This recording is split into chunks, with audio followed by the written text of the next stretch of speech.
A cor da cultura. Uma parceria. Petrobras. CEPIR, MEC, Fundação Cultural Palmares, Cidan, TV Globo e Canal Futura.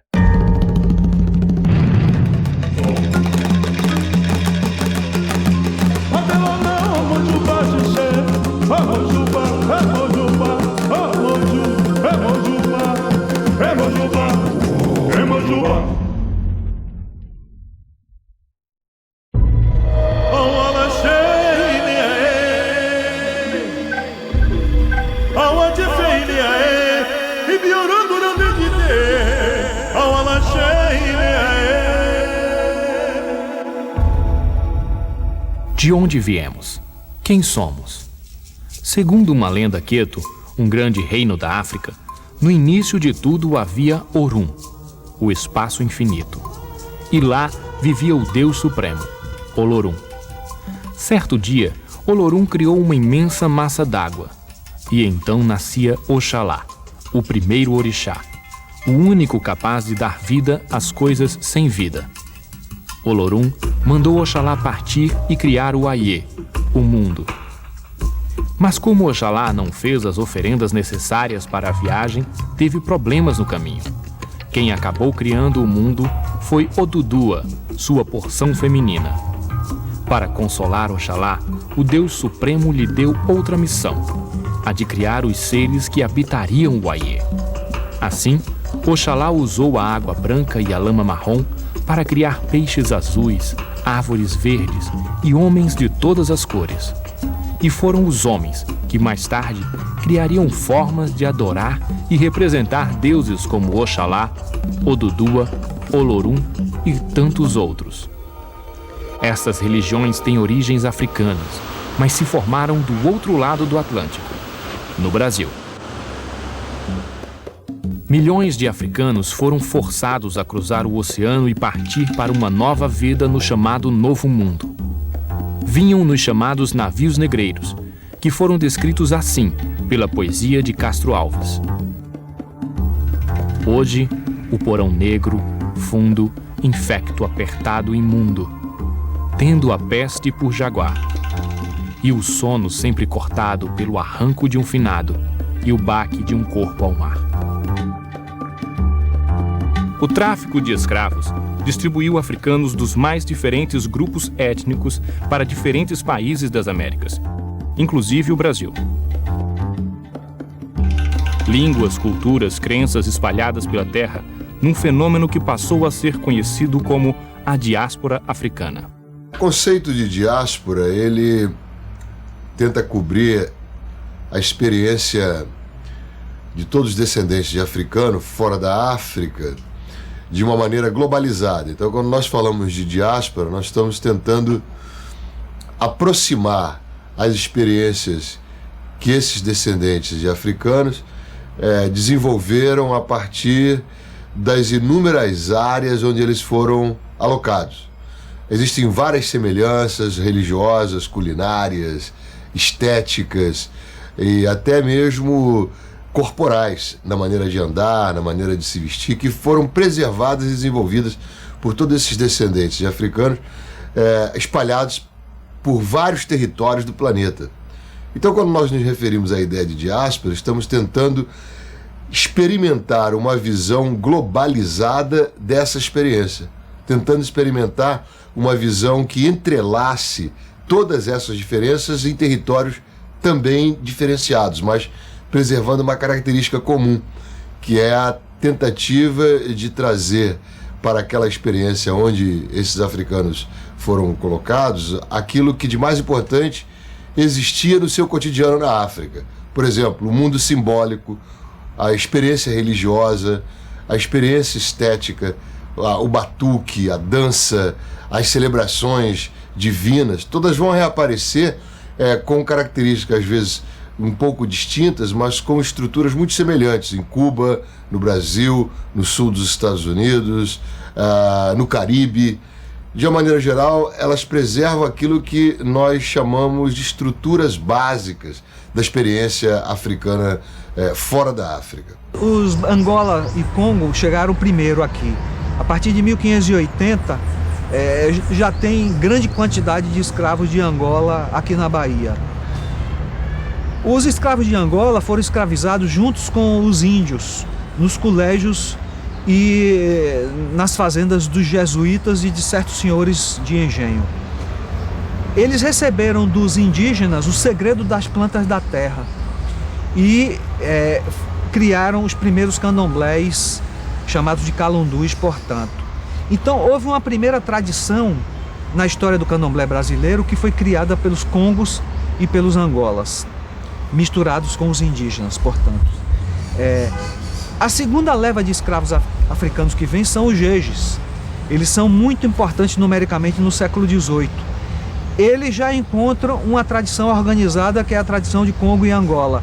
Herdam várias coisas, mas trazem muitos recursos importantes, trazem muita coisa também das tradições daquela área jeje e criam uma segunda tradição aqui. E você tem o terceiro momento, que é o dos nagôs e iorubás, que são os últimos a chegar, que chegam com tradições poderosíssimas também, que trazem muitas novidades, mas que absorvem também essa terminologia, essa organização espacial.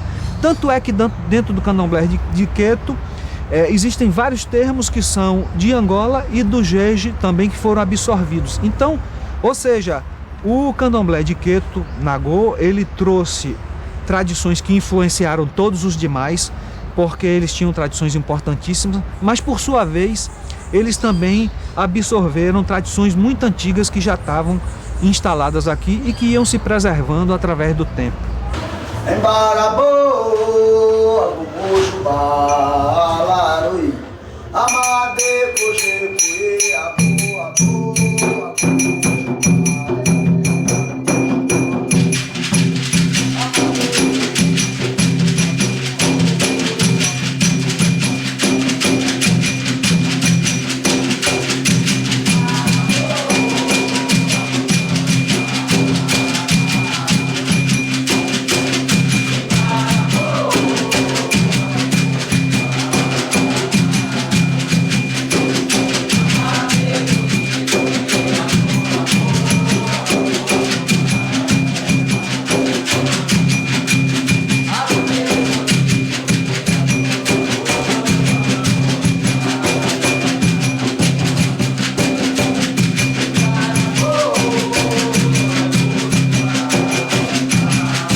Mas além de se misturarem entre si, as tradições africanas também receberam influências das culturas indígenas e portuguesa.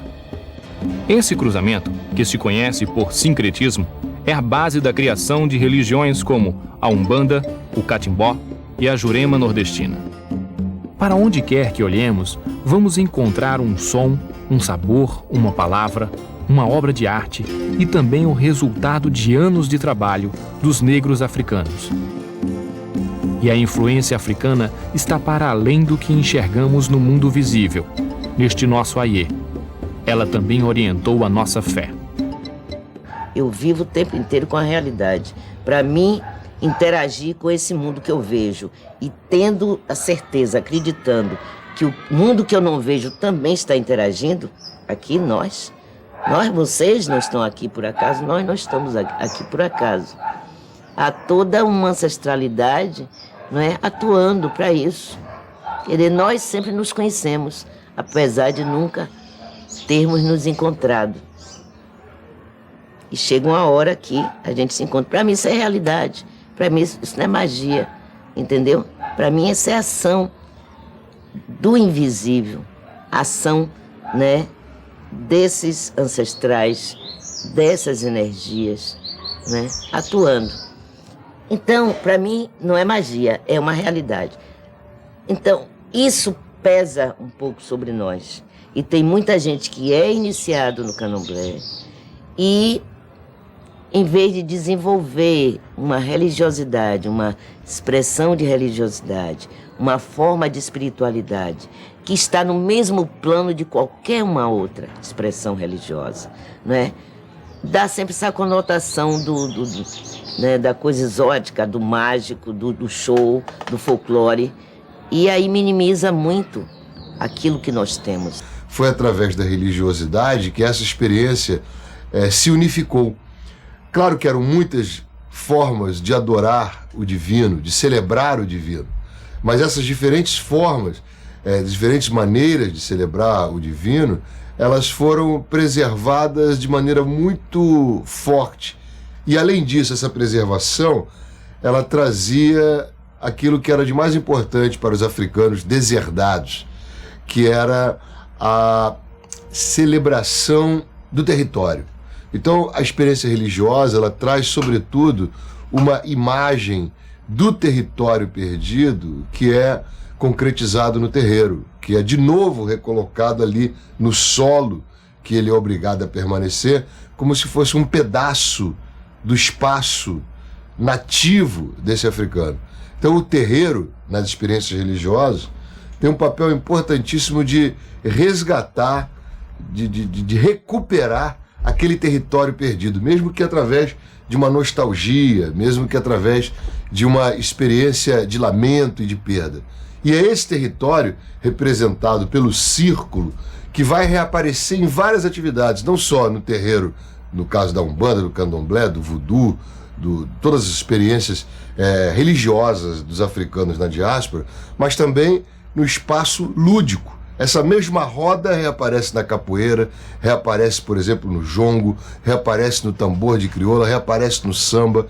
Então essa mágica do círculo que traz de volta a experiência com esse território perdido, ela tem um papel fundamental e o seu útero, o seu lugar de nascimento é dentro da experiência religiosa de resgate do divino. Então esse é um aspecto que é muito permanente em todas as experiências dos africanos, ou melhor, dos descendentes de africanos, por todos os espaços do planeta. A roda, o círculo, a gira, como nós conhecemos na Umbanda, reaparece o tempo todo como essa forma imaginária de recuperação do território perdido. E a religião tem um papel aí fundamental, é o motor para que se desenlace esse tipo de amarração com um passado que é irrecuperável. Pelo contrário, a religião recupera, mesmo que simbolicamente, esses cacos do passado que foi expropriado dos descendentes de africanos.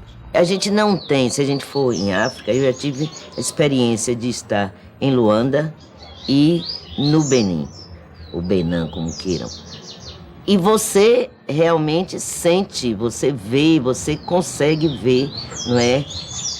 Alguma coisa em relação ao culto do jeje que você tem aqui, né? Ao culto do orixá, ao culto dos inquices, mas você não vê exatamente o candomblé como você vê no Brasil, na Bahia. Né? Você vê, né, a origem do que nós temos aqui. Mas esse jeito de cultuar orixá, de cultuar vodum, de cultuar inquice, e também juntando, né, as entidades dos caboclos, né, não só na Umbanda, no Candomblé de Angola também, a gente cultua a ancestralidade indígena, isso é bem brasileiro, e essa é uma construção nossa, não é?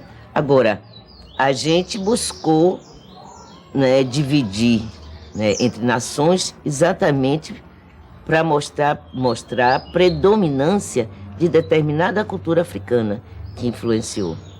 Aí você vai ter né, os candomblés de Angola, o Congo-Angola, a predominância, né, das culturas bantus, congos, lunda, luba, chokwe, kioko, quincongos, quimbundos e tantos outros. Então você vê nos candomblés Congo-Angola. Você vê a influência dos fons, né, que vieram do Daomé, do antigo Daomé, nos candomblés que nós chamamos jeje. E você vê a predominância, a influência iorubá, dos candomblé queto ou nagô, como queiram. Mas é uma recriação, uma reconstrução nossa. No fim do século XVIII, de cada 10 habitantes da cidade de Salvador, 6 eram negros. E desses 6, a metade, ou seja, 3, tinham vindo da atual Nigéria. Eram os iorubás, aqui chamados de nagôs. Apesar da religiosidade africana existir no nosso país desde a chegada do primeiro escravo, somente no século XIX que as religiões afro se organizaram de forma sistemática. Um marco desse movimento foi a abertura de terreiros, como a Casa Branca do Engenho Velho, o mais antigo da cidade de Salvador. O acontecimento realmente mais impressionante se dá a partir da década de 1830, que é quando o Império de Oió, que era o estado iorubá mais desenvolvido, mais poderoso, ele sofre um ataque muito forte dos fundamentalistas islâmicos pelo norte. A capital, Oió-Ilê, é devastada, há uma migração para o sul, eles fundam uma nova capital, reestruturam o império em um território mais perto do litoral.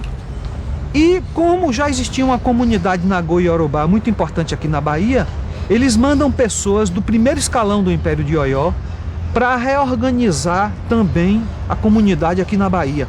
Então, ou seja, nós temos ao mesmo tempo uma reestruturação do país iorubá lá e ao mesmo tempo aqui na Bahia também fazendo parte dessa reestruturação.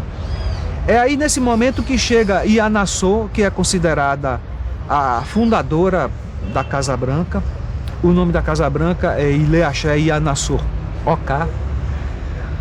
Então ela chega com a tarefa de reestruturar aquele conjunto de cultos dispersos que estavam ali na Barroquinha. É nesse momento aí que se dá a criação, a organização do xirê de todos os orixás do país iorubá, não é? Com a criação de uma ordem de entrada, com uma ordem no círculo de dança sagrada e também a organização da sociedade civil aqui, com a distribuição de cargos. Isso tudo se dá na Barroquinha, ou seja, é o candomblé da Barroquinha que cria essa estrutura que nós conhecemos hoje como sendo a estrutura do grande candomblé da Bahia.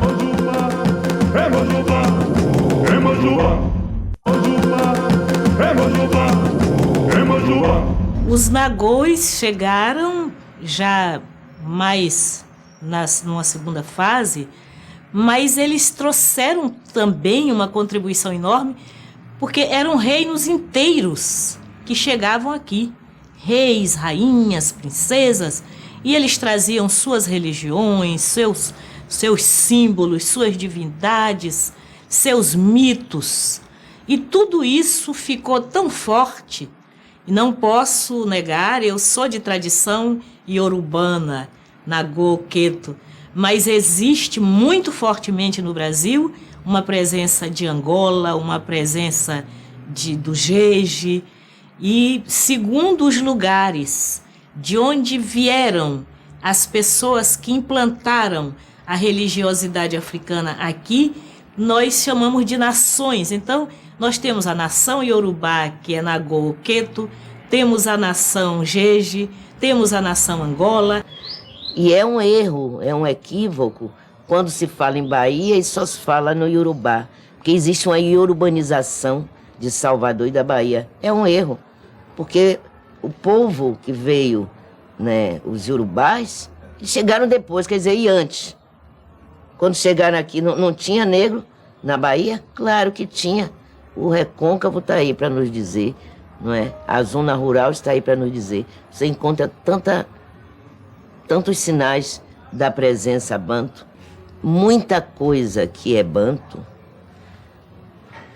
talvez hoje a gente nem identifique enquanto banto. Já é brasileirismo, já está misturado. Porque o povo banto chegou desde o início, né? Os portugueses nos colonizaram. Também eles chegaram primeiro lá na Foz do Congo. E ainda que os negros, os africanos escravizados, saíssem lá do porto, lá de Daomé, mas eles eram tirados em grande massa daquela região, o que era o antigo Reino do Congo, que incluía também o que é hoje o país Angola. Então, essa leva de negros ia para lá, de lá vinha para cá. Então, desde o início do tráfico de africanos até o final, entraram negros bantos no Brasil. E aí eles forjaram, juntamente com indígenas, com portugueses, forjaram essa nossa cultura, né? E essa formação do povo brasileiro. Hoje em dia a gente vê dentro de casas de candomblés de origem iorubá, com voduns, que são divindades fões, povos com algumas semelhanças e adquirindo alguns elementos da tradição banto, como o culto ao caboclo. Então, assim, eu acho que nós somos, originalmente, tradição religiosa afro-brasileira. Nós temos uma matriz africana, mas não somos africanos. Eu acho que o grande valor desse sincretismo é resgatar isso tudo hoje em dia. O sincretismo do Brasil, essa mistura, que é essa salada brasileira, que eu acho que isso é super importante. Eu acho que a gente cada dia mais está conhecendo um pouco mais a África, mas eu acho que a gente também tem que estar conhecendo um pouco os nossos valores brasileiros. O que formou esse povo, que é o negro, é o índio, né, os vários povos africanos, e uma coisa que eu gosto muito, quando se fala e que pouco se percebe de um trabalho de Ney Lopes, o que é você ser brasileiro puramente? Você falar moleque, bunda, e por aí vai, cochicho, zanga, são palavras de origem banto que nós falamos comumente. Isso é sincretismo, entendeu? Então eu acho que a gente tem que estar valorizando cada vez mais essa identidade brasileira. E essa religiosidade dos bantos tem também um aspecto que é profundamente importante enfatizar, porque ela deriva muito também do contato dos povos bantos de Angola, Congo, Moçambique, com os primitivos habitantes da terra, né? Pelo fato de serem preferencialmente os escravos rurais, esses provenientes do território banto da África, né? Eram prioritariamente escravos rurais. Então, essa ruralidade fez com que essa vertente, esse contingente de africanos, fosse o que mais contato teve com os primitivos habitantes da terra, com os indígenas. Certamente trocaram experiência no campo das plantas, no campo da medicina empírica, mas efetivamente importante, que é a medicina tradicional dos vegetais, etc. E até no campo religioso mesmo. Então, eu não me pejo em afirmar que o segmento banto, dentre as matrizes que formaram a africanidade no Brasil, independente da importância dos outros segmentos, o segmento banto, a matriz banta, foi a matriz mais profundamente influente na africanidade no Brasil. A trajetória das religiões afro-brasileiras é uma lição de fé, dignidade e resistência. A filosofia banto nos ensina que nós somos como o sol.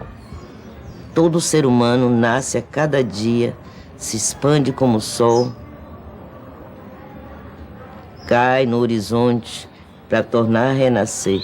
E a gente está no mundo para brilhar. para ser feliz. A gente não nasceu para ser infeliz. A gente nasceu para ser feliz.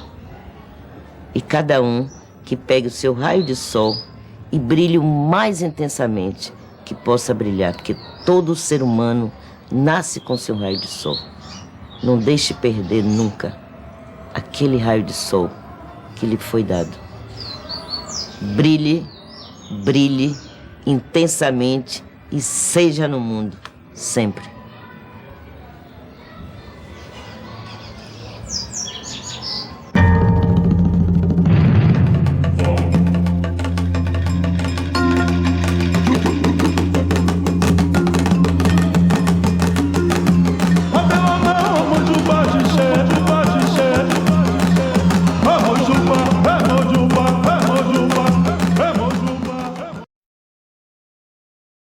A Cor da Cultura.